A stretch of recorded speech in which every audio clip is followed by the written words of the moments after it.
Episode ke-322. Xingyan. Pangongso menggigil dan memaksakan senyum. Kakak Xingyan, sudah lama tidak bertemu. Kita adalah teman lama, bukan? Terakhir kali kau bertanya tentang keberadaan Kinmu, aku bahkan membuatkan lukisan untukmu.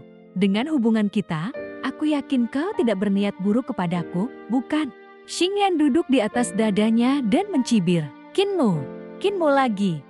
Amarah dan niat membunuh terpancar dari tubuhnya, membuat seluruh reruntuhan bergetar. Binatang-binatang aneh di sekitarnya langsung meringkuk ketakutan. Jantung Pangongso berdebar keras. Dengan suara gemetar, dia bertanya, "Kakak Xingyan juga pernah menderita karena Kinmu?" "Menderita?" Xingyan tertawa dingin. "Bagaimana mungkin aku kalah darinya? Hanya saja aku salah memperhitungkan jumlah orang di pihaknya. Dia memiliki terlalu banyak tetua kuat yang melindunginya, sehingga aku terpaksa mundur untuk menghindari pertempuran." Pangongso hanya memutar matanya. Jelas sekali Xingyan telah mengalami kerugian besar. Namun, dia tidak mengetahui bahwa Xingyan sebenarnya adalah sosok yang sangat mengerikan. Dia pernah melukai Blaine, Dave, Cripple, Granisi, Kaisar Yanfeng, dan banyak ahli lainnya. Bahkan lebih dari 10 ahli tingkat pemimpin sekte hampir terbunuh hanya dalam satu serangan darinya. Jika Kinmu tidak menggunakan racun untuk melemahkannya, mereka semua mungkin sudah mati, bahkan dalam kondisi terluka parah. Xingyan masih mampu melarikan diri dari pengejaran jagal dan menempuh perjalanan jauh hingga mencapai tempat ini. Ketahanannya bahkan melampaui banyak dewa dari surga tinggi. Xingyan menatap Pangongso. "Untuk saat ini aku tidak tertarik pada Grandmaster sepertimu. Jika suatu hari tubuh jasmani atau roh primordialmu mencapai tingkat dewa, mungkin aku akan tertarik.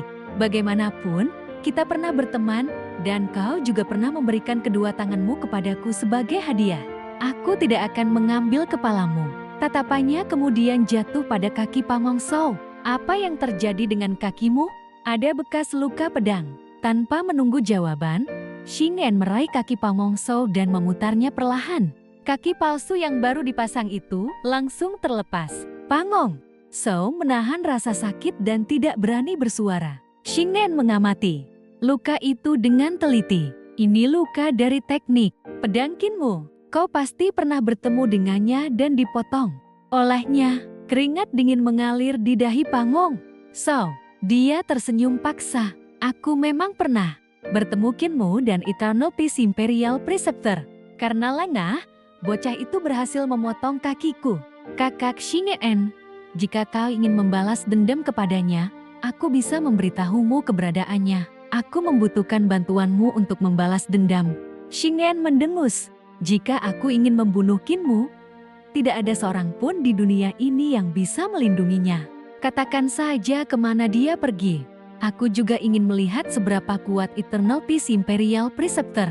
Pangongso segera menjawab, "Aku tidak tahu lokasi tepatnya sekarang, tetapi aku tahu tujuannya. Dia pergi menuju Gunung Yin untuk mencari roh primordial guruku. Eternal Peace Imperial Preceptor pasti mengikuti di belakangnya." Mata Xingyan langsung berbinar. "Roh primordial gurumu? Jati makhluk yang pernah hampir membunuhku itu adalah roh primordial gurumu?" Hati Pangongso menegang. Dia segera menjelaskan, "Itu hanya kesalahpahaman. Seperti kata pepatah, seseorang tidak akan menjadi teman sebelum bertarung. Jika aku tidak pernah bertarung denganmu, bagaimana mungkin kita bisa saling mengenal?"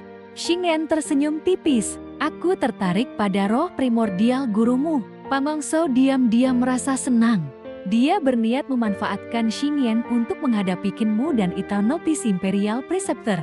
Jika mereka bertiga saling bertarung, dia bisa mengambil keuntungan. "Jika kakak Xingyan menginginkannya, silakan ambil. Namun, apakah kau bisa memperbaiki kakiku?" Xingyan melompat turun dari tubuhnya. "Tabib surgawi Kinmu telah mengambil banyak koleksiku. Saat ini aku tidak memiliki banyak cadangan. Gunakan saja kaki palsu itu untuk sementara. Setelah aku membunuh Kinmu dan Imperial Preceptor, aku akan memberimu kaki yang lebih baik." Pangongso hanya bisa memasang kembali kaki palsunya dengan hati-hati. Dalam hati dia berpikir, Xingyan mungkin tidak akan benar-benar memberiku kaki dewa. Namun, jika dia dan Eternal Peace Imperial Preceptor bertarung, semua koleksinya bisa menjadi milikku. Sementara itu, naga kilin membawa Kinmu kembali menuju Great Ruins dengan kecepatan tinggi. 2 hari kemudian, mereka mulai melihat lebih sedikit binatang buas aneh dan lebih banyak desa serta para biksu yang berjalan di jalanan. Ketika melihat Kinmu menunggang naga kilin, banyak orang berhenti dan memandang mereka dengan tatapan aneh. Cult Master, mengapa mereka melihat kita? Tanya naga kilin bingung. Kinmu mengaktifkan tanda formasi di matanya dan melihat ke bawah.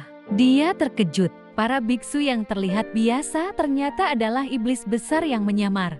Bahkan penduduk desa di sekitar mereka juga bukan manusia biasa, melainkan berbagai jenis iblis dengan bentuk berbeda. Tiba-tiba terdengar suara lonceng dari kejauhan. Suaranya sangat indah dan menenangkan. Kinmu tersadar, kita sudah dekat dengan biara petir kecil. Dia turun dari punggung naga kilin dan berjalan menggunakan kakinya sendiri. Setelah itu, para biksu yang sebelumnya memperhatikannya mulai mengalihkan pandangan. Naga kilin semakin bingung. Cult Master, mengapa mereka tidak melihat kita lagi? Kinmu berkata pelan, semua makhluk hidup memiliki kedudukan yang sama. Naga kilin masih tidak mengerti. Kalau semua kehidupan sama, siapa yang akan membuatkan pil spiritual untukku makan? Kinmu tertawa keras. Tidak lama kemudian, mereka tiba di biara Thunder Club kecil. Biara itu didirikan oleh Little Rula, seorang murid biara Thunder Club besar yang dahulu merupakan seorang biksu iblis. Karena tidak menjadi rulai di biara utama, dia meninggalkan tempat itu dan membangun biaranya sendiri di Great Ruins. Kemegahan biara Thunder Club kecil tidak kalah dari biara besar. Pegunungan tinggi menjulang dengan tebing curam. Patung Buddha berlapis emas berdiri di puncak gunung. Sementara suara doa dan aroma dupa memenuhi seluruh wilayah. Kinmu sebenarnya ingin menghindari tempat itu karena pernah menyebabkan patung Buddha Little Rulai jatuh. Namun, tiba-tiba terdengar suara yang dikenalnya. Kenapa Cult Master Qin ada di sini? Kinmu menoleh dan terkejut. Saudara Cho, kebetulan sekali. Chu Xinghua dan Jingyan berjalan bersama seorang biksu besar bertubuh gemuk. Kinmu langsung mengenali orang itu. Dia adalah Little Rulai. Little Rulai memiliki tubuh tinggi besar, kepala besar, dan telinga lebar. Walaupun penampilannya unik, sikapnya sangat sopan. Cult Master Qin, meskipun kita memiliki beberapa perselisihan sebelumnya, sebagai tuan rumah aku tetap harus menyambut tamu. Silakan naik ke gunung. Kinmu ragu. Aku sebenarnya memiliki urusan penting ke Gunung Yin. Jingyan tersenyum. Tuan muda Qin juga menuju Gunung Yin. Kami baru saja kembali dari sana. Kinmu terkejut. Chu Xinghua menjelaskan. Kami bertemu dengan biksu terkemuka di Gunung Yin. Dia sedang melawan roh primordial Dewa Iblis yang terjebak di sana.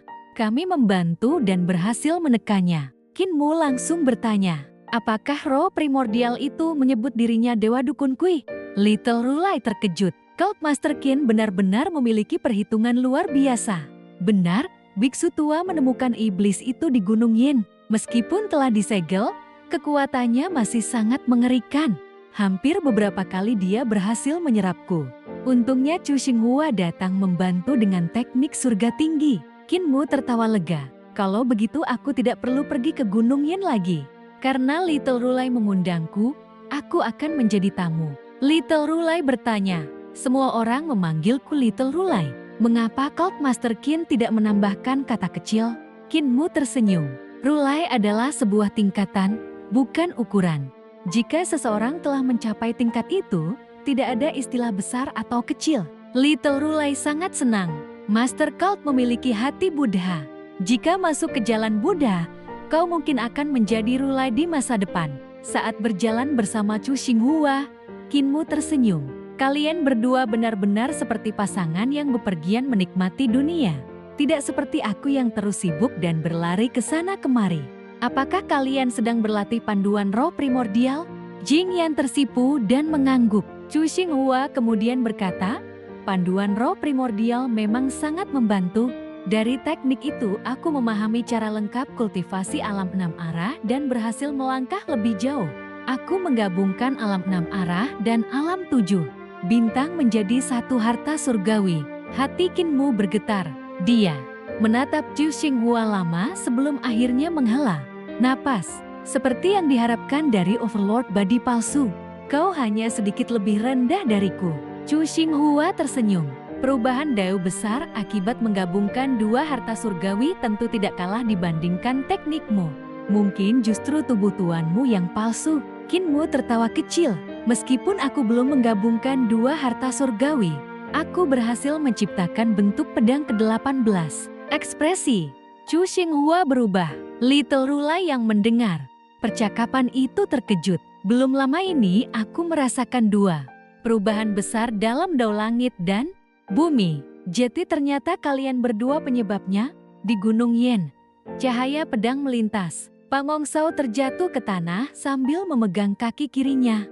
Wajahnya penuh kesakitan dan keringat mengalir deras. Xing En berdiri di depannya dengan ekspresi dingin. Ini adalah hukuman karena berbohong kepadaku. Dia menatap Pangong Sao. Roh primordial gurumu tidak ada di sini. Grandmaster, carilah kaki palsu lain untuk kakimu.